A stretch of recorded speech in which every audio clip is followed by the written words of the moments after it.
All right, guys. So my name is Karl Khan. I'm the clinical lead physiotherapist for the London Back Pain Clinic. And we're going to today talk about workstation ergonomics. Okay, so we'll do some questions at the end. But I hope you guys are all kind of safe and your families are safe over this kind of period as we're kind of stuck in our desks working from home. So what we're going to talk about is what is good work ergonomics? Why is it important? We're going to give you a kind of a mental checklist to kind of go through.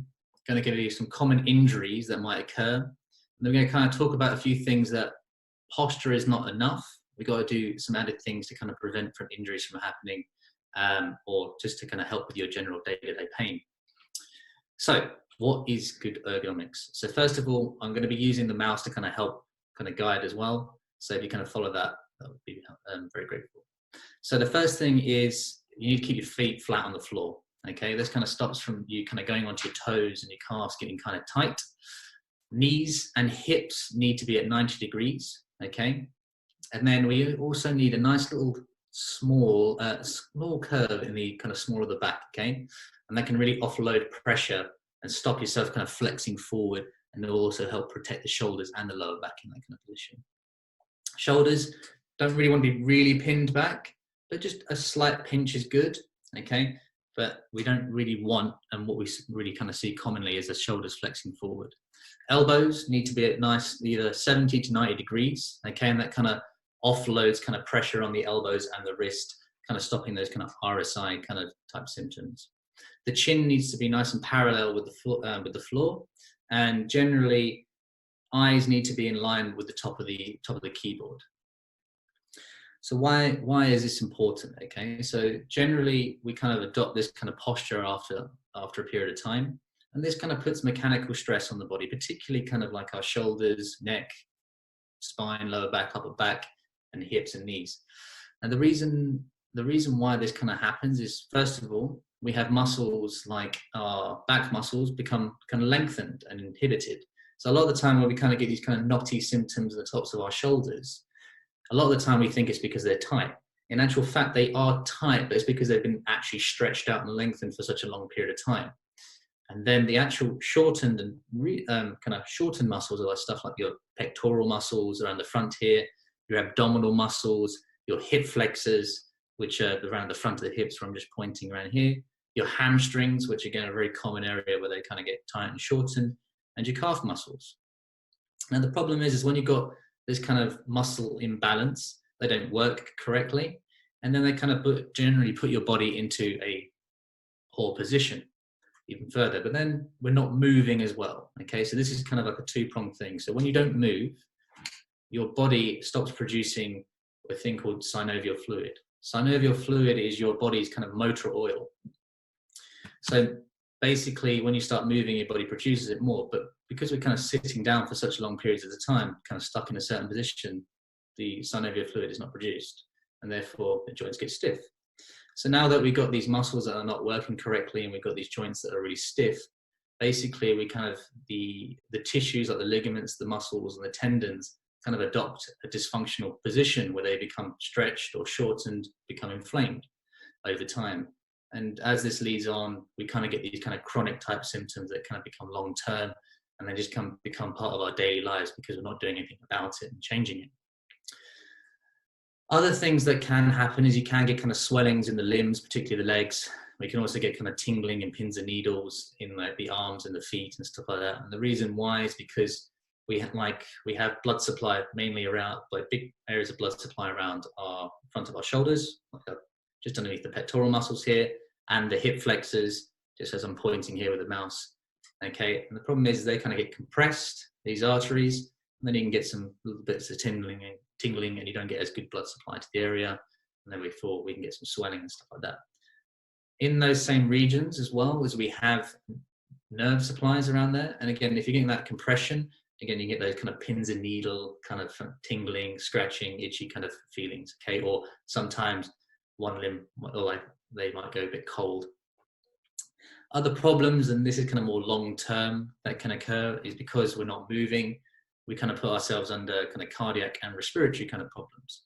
The other thing is that because we're kind of adopting a kind of a poor posture, we can't expand our rib cage as much, so we can't take in deeper breaths. All right, and therefore you're putting more stress through that respiratory system. But this kind of goes on a little bit more long term. Okay, we're going to more concentrate on the kind of injuries and mechanical issues.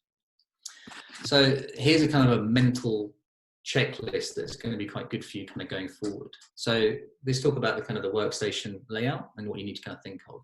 So your chair and your desk height and your screen height, kind of, you basically, like I said before, you need to make sure that your knees are at 90 degrees, your hips at 90 degrees, and your elbows are not compensated by being over that 90-degree marker, okay? Or even under that 70-degree marker. Again, because it kind of puts more stress on those muscles.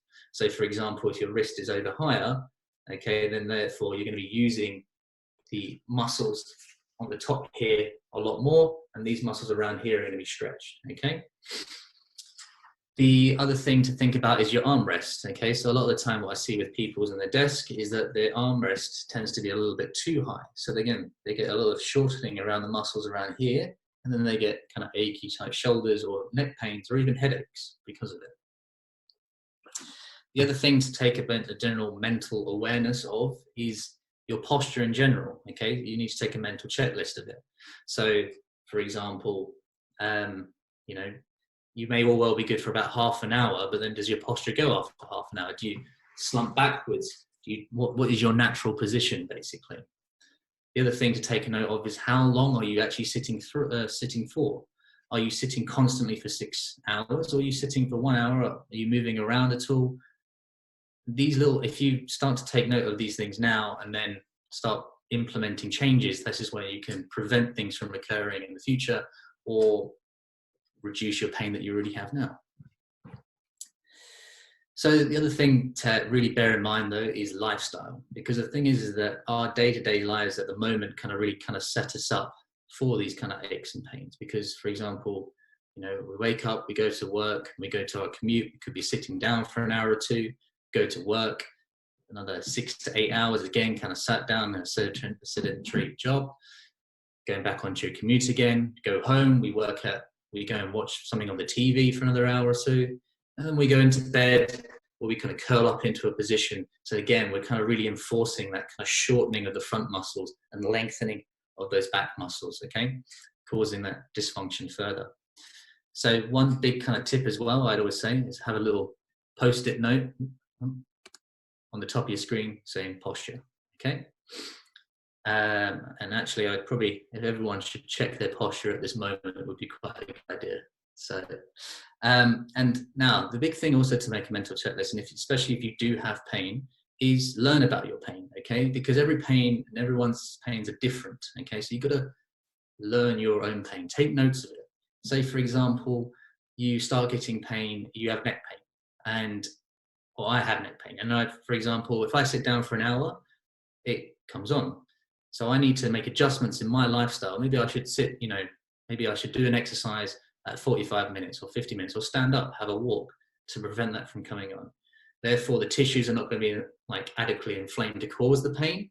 And then over time, that pain will go away because I'm not letting it occur, if that makes sense. So common injuries that can occur are, first of all, obviously we've been talking about the neck a lot, so the neck pain. And the reason a lot of the time that happens is, for example, is we kind of adopt this position, okay? So it's what we call the poking chin posture. So these muscles, these deep neck muscles that retract the neck become very weak, okay? And around here becomes very stiff because we tend to hinge from this point, okay? Muscles around the top of the base of the skull become very tight. And basically, so therefore you're kind of causing that kind of mechanical stretch because you're not putting it in its optimal position.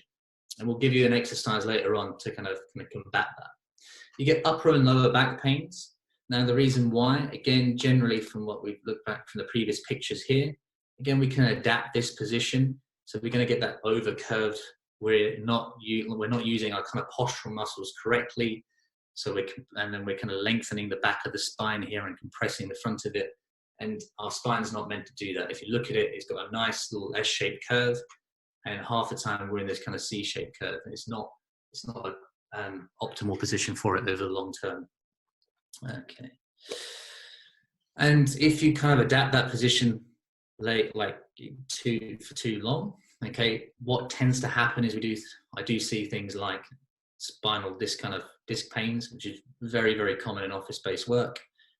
Trapped nerves, okay, from the discs kind of protruding outwards and trapping the nerve, and obviously sciatica, which is that kind of trapped nerve feeling going down the leg. Headaches, as I mentioned before, you get a lot of tightness around the base of the skull muscles, okay? And this is where you get a lot of connective tissue and muscles. So around here is where the muscles of the skull kind of attach. So if it gets tight down the back here, it kind of pulls, kind of gives you that tension type headache. Also, you've got muscles around here that kind of get lengthened and also shortened, and they become quite tight.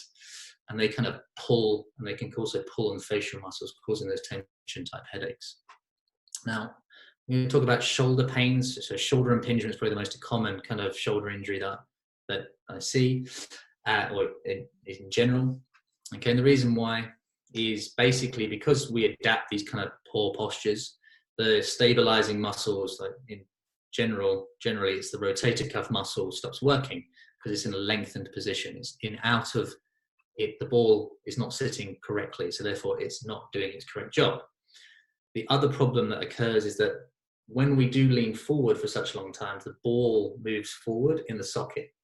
And we've got a lot of tendons and ligaments that are above it, and a little thing called a bursa. And the problem is when the ball moves forward, okay, and now you lift your arm up, there's less space. You're getting a lot of pinching in there, hence shoulder impingement. Now, we talked before about the repetitive strain.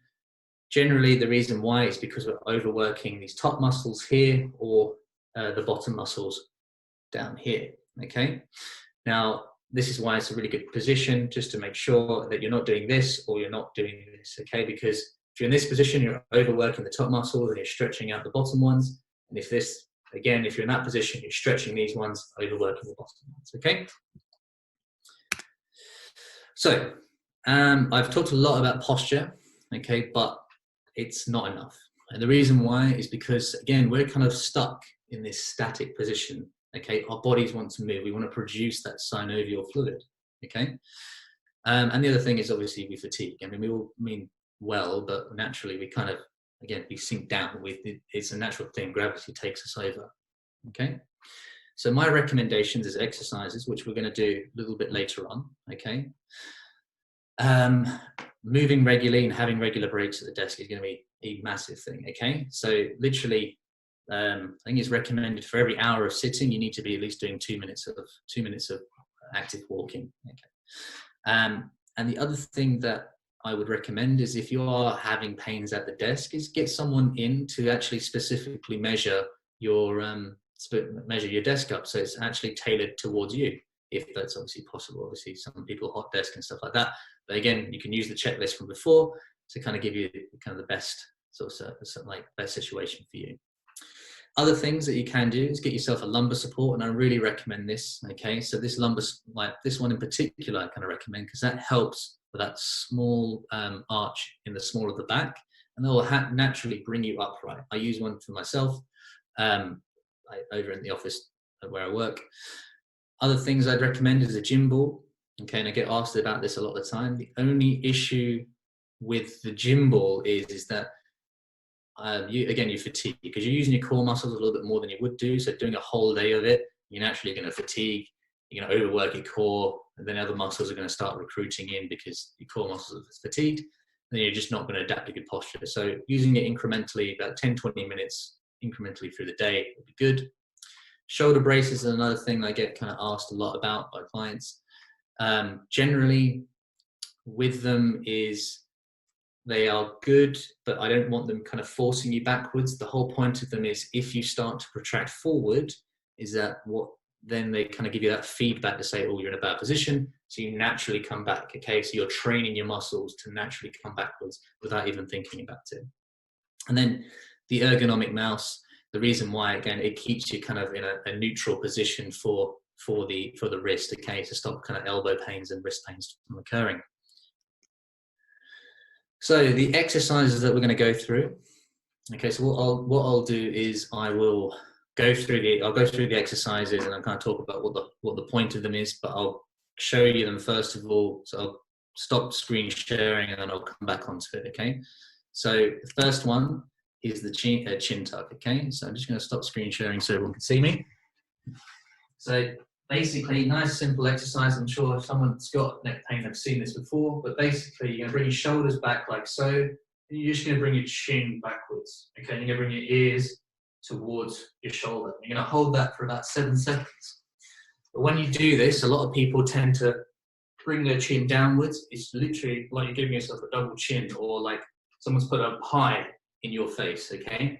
And then doing that nice and regularly through the day, especially if you've got neck pain, this is the one I'd really recommend, okay? Let's put it back on. And the point of this is, as I talked before, the whole point is to help mobilize this area which gets very stiff from that kind of poking chin posture. Also, it helps strengthen up the kind of deep, what we call the deep neck flexors around here, and it helps to shorten the muscles at the back to help strengthen them, and you adapt to naturally good posture. So if you guys want to give that a go, I'm seeing some of you doing a good job there. But try and hold it for a good, 5 to 7 seconds, which would be really good. Okay. All right. So thoracic extension and rotation.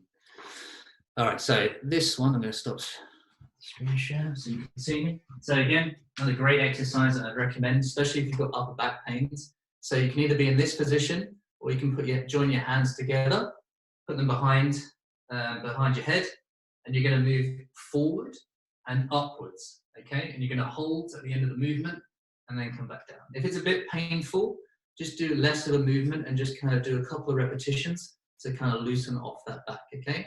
So you can just do that a couple of times now. So hand there, forward and upwards, okay? And I generally recommend about 10 repetitions of these ones. Really good, especially if you've got upper back pains. Next one, cross your arms. Okay, and you're going to go all the way to the right, hold at the end, and all the way to the left, and hold the end, okay? And then again, I would repeat about 10 times, nice and regularly, especially if you're suffering from, neck and upper back pain. It's really good. Now, the reason why we do this, is because if you have a look at this picture here, a natural position, our thoracic spine kind of gets adopted in this flexed position. So the whole point of the extension is to remind the spine that it can go the other way, okay? So again, you're increasing that synovial fluid, stopping that stiffness from happening, and you're also waking up those lengthened muscles. And the rotation, again, the thoracic spine is the part of the spine that has the most rotation. And again, you're really kind of lubricating those joints when you get a lot of movement out of it. Okay, right. One of my favorite exercises to do, okay, great for the morning time as well to wake you up. Hands like so. Hang on. So hands like so. Oh, apologies for my arm bit. And then lean over to one side. And then lean over to the other side. Okay, you can have your hands in this position, which stretches out your wrist flexors a little bit more. Okay, generally what I'd say is either you can do it like in sets of like 10, or you can try and hold for a long period of time, okay? So you can try and hold for 10, 20, but 30 seconds is where you're going to get the magic, okay? But obviously it might be a bit painful at first to start, so you build it up slowly, okay? But that's a really great one for your forearms and what we call your latissimus dorsi muscle, okay? So the latissimus dorsi, okay, if it's tight, can cause some back pain, but also it can cause problems with your shoulders, okay, and your neck and upper back. And the reason why is because it rotates your shoulder inwards, okay? So it becomes overreactive, especially when you flex forward. So it's a really good exercise. And it will also, let's go to the next one. So lumbar extensions. Really important for the people that have got back pain and are really kind of guilty of kind of adopting this position or adopting this position, okay? Or have a really low sofa, okay? So the whole point of it Okay, so you're going to have your hands on your hips. Okay, and we're just going to lean back as far as you can, as you feel comfortable, and you're going to hold, and you're going to come back. Hold, and then come back. Okay, again, we're trying to increase that curve and reduce the kind of, we're going to reduce the kind of, like the, so for example, a lot of the time we get stuck in that forward flex position. So when we go into extension, we kind of reduce that pressure that we create from sitting down all day.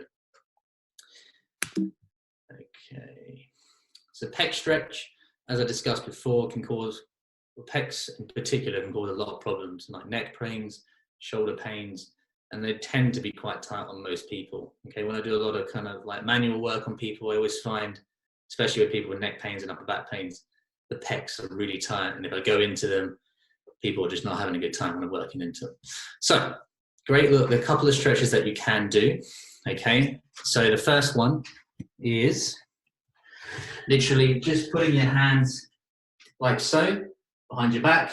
Now the pecs bring the shoulder blades forward, so you bring your shoulder blades back, and then you lift up, push the chest out as far as you can, bring the arms back as far as you can, and hold for 30 seconds. Now, the other thing that you can do with this one is you can put your head, bring your chin up and to the side, and you'll feel a lovely stretch in the neck there, kind of like a little extra tip on that one, okay, if you want to go, give that a go.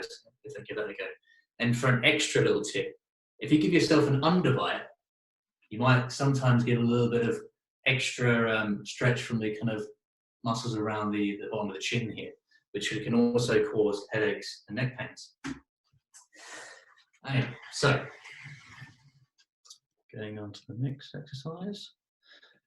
So the next exercise is the quad stretch. Okay, I'm sure a lot of you have seen this before, especially if you play sports and stuff. Now, the reason why we kind of do this is because, as we discussed before, our hip flexors and our kind of knees can be quite vulnerable because they're kind of stuck in this position all day. And the problem is with stuff like the hip flexors is because they bring the hips up this way, okay, or they bring the trunk that way, if they're tight, they're going to naturally bring you into this bad position. So when we stretch the quads out like so, bring our heels, the heel to the bum as far as we can, knees together. If we just bring our leg back slightly more, we'll hit the hip flexor, okay, and we can hold that. Again, start off with 10 seconds, but you really want to kind of go and get to that 30-second marker, okay?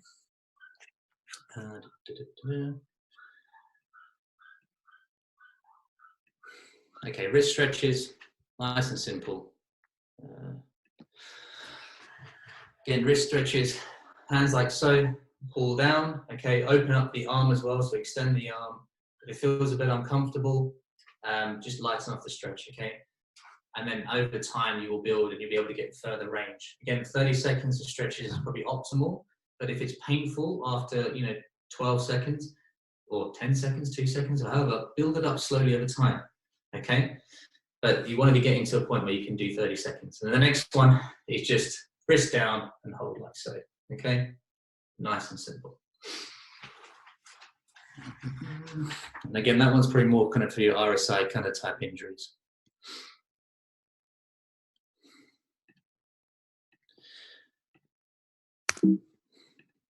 Okay.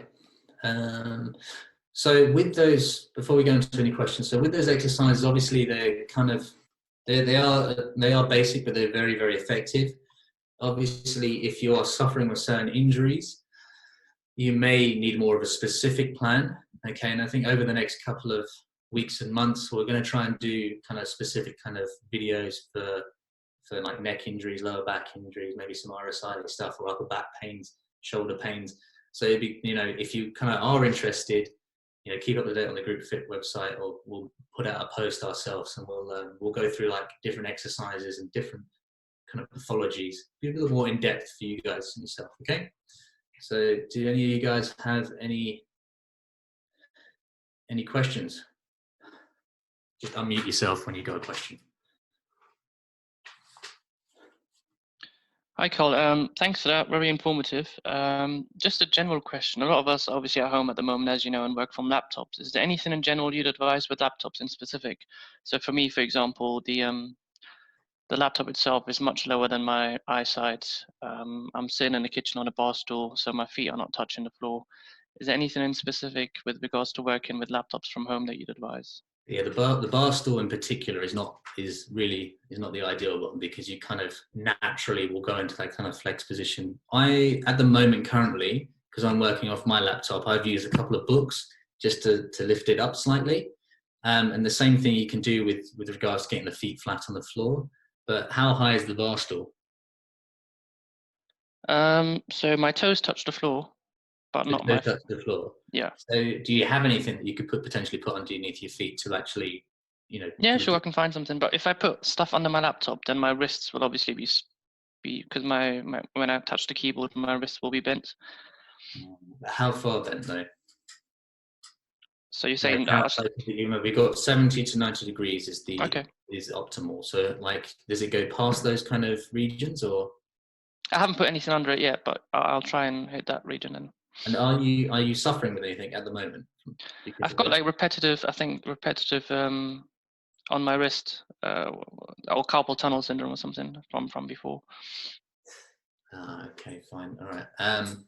And is it still painful when you're typing at the moment? No, it's fine at the moment. It's been fine for some time, but it's okay. Okay, fine. I would start off by just raising the books up, but if you are going to raise it up slowly, okay? Yeah. Because you want to just make a big change, okay? And you might have to do a little bit of experimenting, because, for example, when I did this like myself, if I went up too high, again, I could feel a little bit of tension in my shoulders. So you make sure you experiment. Don't go up too high too soon. Start off with a little book and then raise it up accordingly, okay? And then always keep an eye on your elbow level between that 70 and 90 degrees. Cool, appreciate it, thank you. All right. Anyone else got any questions?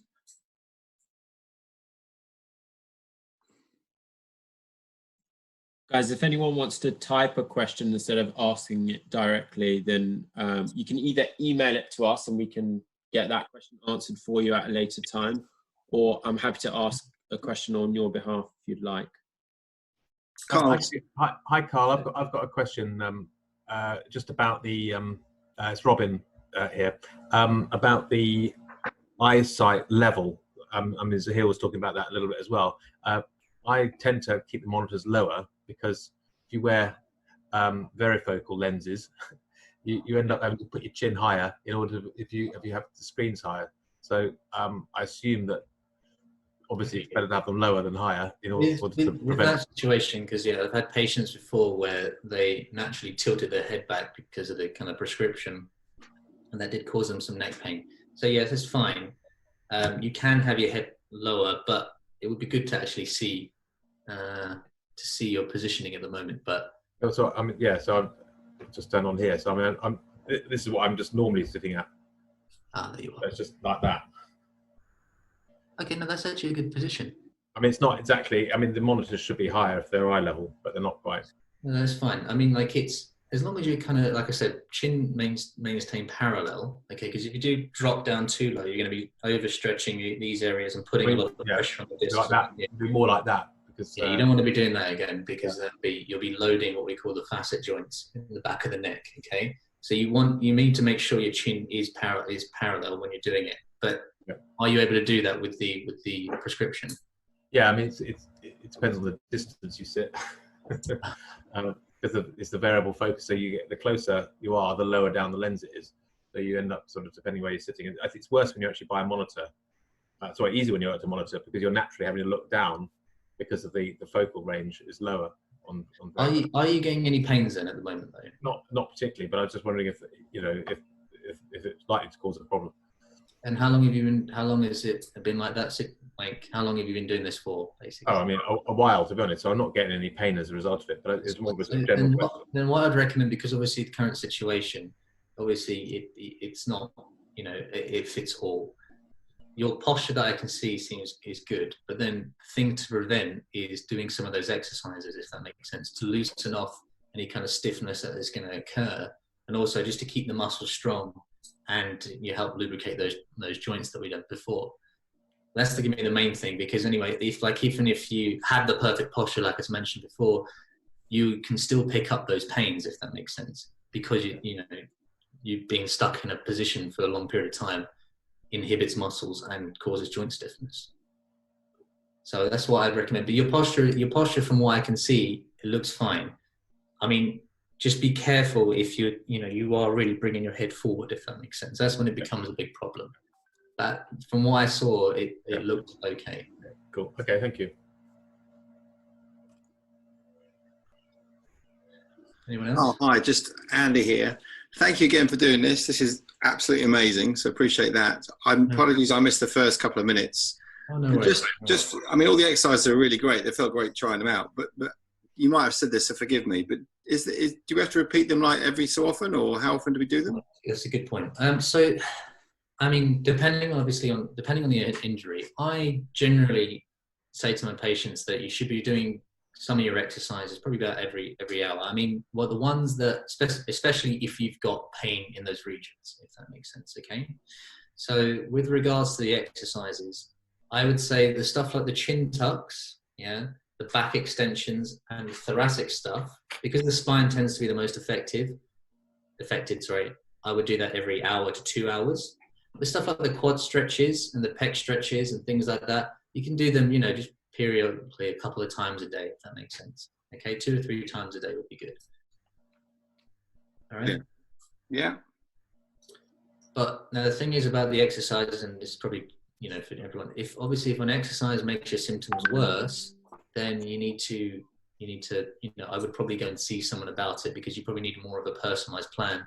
Because like I said before, like this is not a fits all. This is, a good kind of starting base. If you want to explore further, to kind of help you further, then you probably need a little bit more advice, if that makes sense. Okay. Anyone else? Do you have any specific advice for thoracic facet joint pain? Thoracic facet. Lower thoracic. Generally, the rotation work. Rotation work tends to work quite well with facet joint pain. Yep. Again, rotation work and a lot of kind of stretches, particularly to the pec muscles, the latissimus dorsi muscles, and then working around strengthening kind of like the muscles that stabilize the shoulder blade. Again, you probably need a little bit more kind of personalized stuff, but I'd start off with rotational work and stretching out the pecs and the lats, okay, and see if that gives you kind of a relief. Okay. And then generally just working on posture as well, okay? Yep.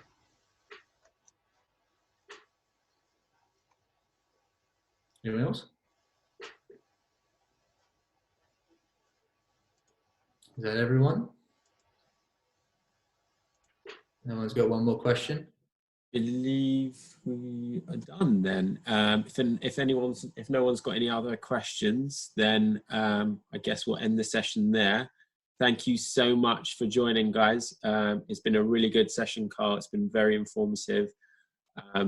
And what we'll do is after the session, for those of you that would like to watch the session back, I will send a recording to everyone that's registered, so you can refer to it at some point. And yeah, just to give you a bit more of information about the London Back Pain Clinic. They're a reputable clinic with clinics across central London. They don't only focus on physiotherapy; they focus on various different aspects, which I will send you information about. So yeah, do check them out and keep in touch for some upcoming sessions in the future. Thank you. Thank you very much. Thank you. That's great. Brilliant. Well done. Thanks, guys. Thanks. Take care.